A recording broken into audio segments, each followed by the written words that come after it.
Hi, South Africans, sisenkingeni serious. You know, if ungalalela the police minister ku ad hoc committee, you'd realize ukuthi sisenkingeni serious.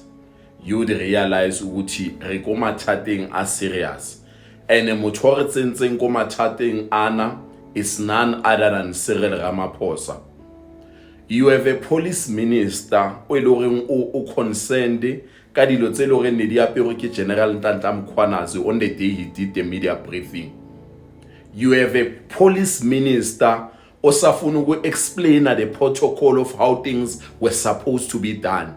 But then do you realize ukuthi that protocol ekuthi uGeneral Ntantla Mkhwanazi bekaluka explainer ukuthi I have went from point A to point B ngaze ngafika kuboma parliament. I even tried to reach out even to the president. I even spoke to the police minister. Nothing was happening to a point where I realized ukuthi no ukuthi zonke lenkinga lezi zithole attention. Let me go to the public.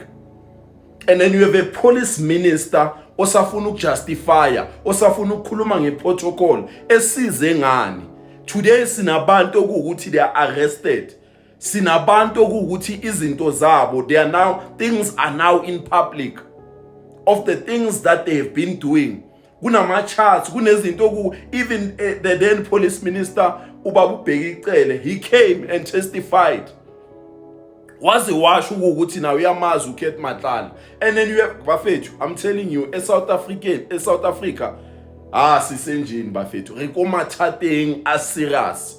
The people who are supposed to be protecting us, the people who are supposed to be at the forefront of fighting corruption, yini le bayenzayo.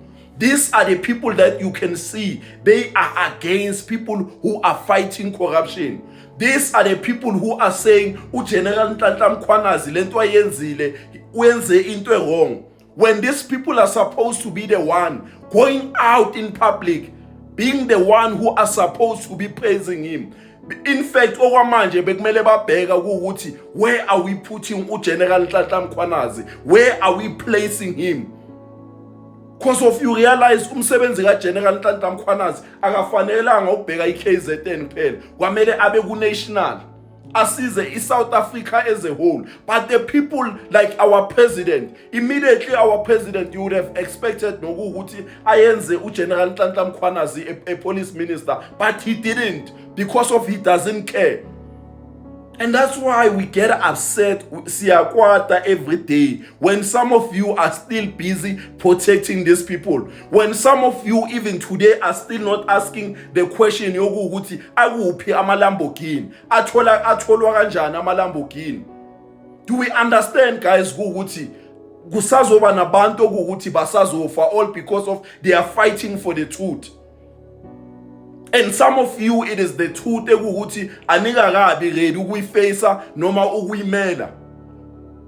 All because of ngisho bafethu noma ungaba loyal kanjani kumuntu, but umuntu makabheda uyabheda. And right now in South Africa, our president Cyril Ramaphosa uyabheda. He is failing us. He is failing people of South Africa. And guys, we don't enjoy speaking like this, but I'm telling you, you have a police minister right now. He is concerned to say no, the way uGeneral Ntantla Mkhwanazi bekagcoke ngakhona, the way na aperika thing.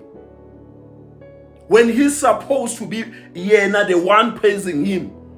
Bafethu,